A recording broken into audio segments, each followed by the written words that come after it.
Today I bring you a horror slasher movie released in 2001, also known as Valentine's Day. Although the film has been over 20 years ago, the horrific storyline is probably still the shadow of most people's childhood. Without further ado, let's start the story. Bobby, who had no lunch at the prom party, wanted to invite his classmates to dance. But because he was not very good looking and had a set of teeth, he was disliked by his classmates. Bobby asked 3 people in succession, but no one wanted to get close to him. Finally, Bobby asked about the fat girl Alice. The girl felt that she was connected with his namesake and was disliked, so he reluctantly agreed to Bobby's request, but the two had just dated. After the dance, she sneaked backstage to chat. Fortunately, a few sharp-eyed classmates discovered that they saw someone. Alice, who was embarrassed to see someone, immediately knocked her aside and said that Blossom Nose was a pervert, and that she just wanted to bully her. The classmates believed it and started to bully Blossom Nose. He also poured the ingredients nearby onto him, which also caused Bobby to involuntarily bleed from his nose. Then several people picked up Bobby and beat him severely. The people around him were still mocking him with words, which Bobby did not expect. Those harsh words stabbed his fragile heart deeply with sharp daggers. From then on, his low self-esteem, pain and hatred took root in his violent heart. In the blink of an eye, more than 10 years have passed. The sisters who used to play with Alice until they grew up are now grown-ups ready to stand up. Some are still taking postgraduate entrance exams, and some have already entered the human world. Shirley is also the one who studies the hardest among the sisters. Although he was involved in the party back then, he had already put the past behind him. Now he is focused on studying in medical school. However, he has not solved the major events in his life, seeing his recent lover. So he had no choice but to start his blind date journey. However, he seemed very dissatisfied with the boy today. He was not very good looking, and he was particularly fond of being a self-righteous scholar. He wanted to get rid of him completely, but he was still fussing over the cost of a meal. Shirley, who had to go back to the hospital to work overtime, had no choice but to save her share of expenses and quickly dismiss the man in front of her. After returning to medical school, Shirley came to the anatomy room and planned to practice more here. After all, the exam would start in 2 days. But just as she was about to start, she heard a strange sound coming from nearby. She was confused. He looked around for the source of the sound. When he walked to the lockers, he realized that it was the senior who was leaving who made the noise. Although the two exchanged a few words, but as soon as the senior left Shirley, she saw a Valentine's Day card placed on her locker, and the content inside was, "Your neck. If you lie down, I will love you more." The woman was frightened by the strange writing on it and quickly threw the card aside and prepared to go back to the operating table to continue studying anatomy. But just when she was about to start again, the belly of the corpse suddenly moved. The frightened woman quickly dropped the knife in her hand. As soon as he turned around, he found that the body had been hidden in the cabinet behind. The woman was frightened twice in a row. When he turned around again, the person on the operating table had disappeared. The woman thought it might be someone's prank, so she held a scalpel and shouted to let her out. But the surroundings were so quiet that no one paid any attention to her. She saw that the back door was open. The woman wanted to leave through the back door and made a noise. However, she was attacked by a mysterious man hiding behind a curtain and strangled her neck. Fortunately, the girl reacted well and stabbed the mysterious man with a scalpel. She was able to escape from the restraints. The girl who ran out wanted to leave here quickly, but the mysterious man behind her also immediately chased her out. When he saw it, he realized that the masked man holding the knife might be a perverted murderer. The frightened woman came to a morgue and hid, but the murderer behind her also followed here. The murderer used weapons. She enjoyed the fruit bag on the operating bed. Just as the masked killer tore through the last bag, the bag next to her suddenly moved. Sure enough, the killer found her in the fruit bag and rubbed the woman's neck as promised. But the strange thing was that after killing everyone, the murderer suddenly started bleeding from the nose. It turned out that the reason why the murderer was chasing him was that at a dance more than 10 years ago, the young and energetic Shirley and the other 4 sisters had invisibly laughed at the murderer boy named Bobby. He was an introverted boy. When he was humiliated at that time, he secretly vowed to avenge his embarrassment on them. I will not let any of them go. On the other side, Kate and Paige, who grew up with Shirley, are also busy with their own lifelong affairs. But Kate is better and has a boyfriend who likes him for the time being. The disadvantage is that his boyfriend loves to drink for a long time, so this also makes Kate very annoying. Because Paige is currently single, he forces Kate to go on a blind date. Under Paige's instigation, Kate and he come to the blind date, but Kate watches for a long time. After coming out of the folks' restaurant,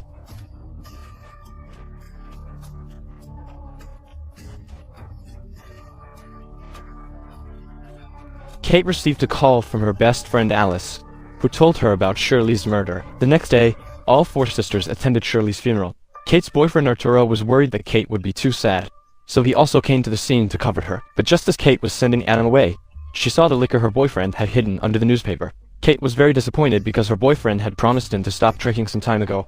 Kate, who was very unhappy, quickly sent her boyfriend away. At this time, several people chatting aside were wondering about Shirley's death. Suddenly, the police came to find them. They said that before Shirley's accident, She had a date with a boy named Jack in the restaurant, and the two broke up on bad terms. So the diner guessed that Jack is currently the most suspect. At first, the diner told them to call him if they had more information, but what they didn't know was what happened next. Strange things happened to all of them frequently. It wasn't long before Alice returned to the villa. At the same time, she also received a strange pedestrian card. Alice thought it was a prank by the maid, but the woman didn't take care of her at all. Suddenly, a handsome boy knocked on the door. His name was John. He was a boy Alice met at the gym not long ago. John said that he was recently in despair. His partner who worked with him kicked him out, so I remembered that the rich woman Alice asked for help. Alice had some good company for him, so she decisively agreed to his request. Alice asked the maid to clean up a room for John to stay in, but when John left, his stepmother suddenly came down from upstairs, because the relationship between the two was not very good. So the stepmother blamed him for bringing everyone home. Alice didn't get used to him, saying that he was not a good person. Ethan was just thinking about her father's property, so the two of them started to quarrel. Fortunately, their father came down in time and stopped the two of them. On the other hand, Kate, who was taking a shower at home, suddenly encountered a water stop. Just when he checked the faucet to see what was going on, there was a strange noise outside. But when he walked out, he found that no one outside guessed that it was an illusion, so it was nothing. Kate was extremely anxious and called the landlord to tell him about the lack of water. He was still rushing to work at the company. If he didn't clean up the foam on his head in time, it would definitely affect his ability to go out. However, no one answered the landlord's call. He was helpless. The woman had to find some water to treat it, but just when she was about to finish, the phone suddenly rang. She thought it was the landlord who had called back, but there was no sound from the other party when she answered the phone.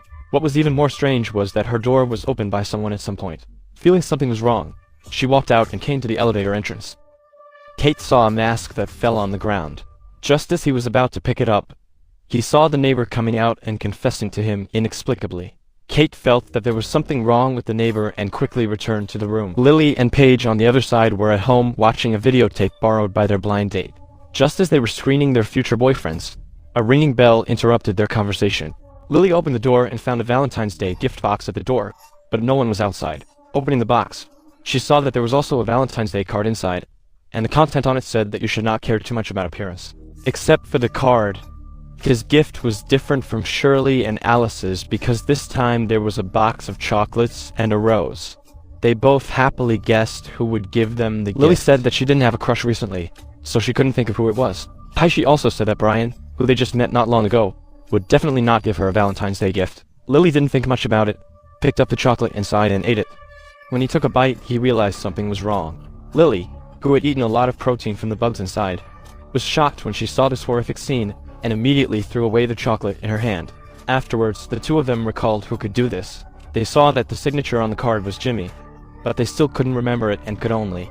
For the time being, she saw that Valentine's Day was coming soon.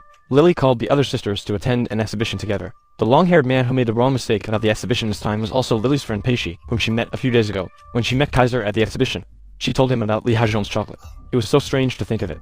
Kate also told the strange things at home and the mask she picked up at the elevator entrance. Just when the two of them were guessing who it could be, Lily introduced Paige and Kate to the long-haired man. However, the long-haired man's assistant immediately called him away after not speaking a few words for a few days.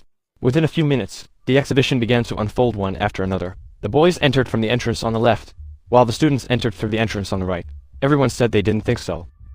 In this maze-like exhibition hall, Lily and the long-haired man chose to go on a date inside and quietly had an incident between them. But just when the two were about to have a good chat, the assistant came over and saw the two people inside.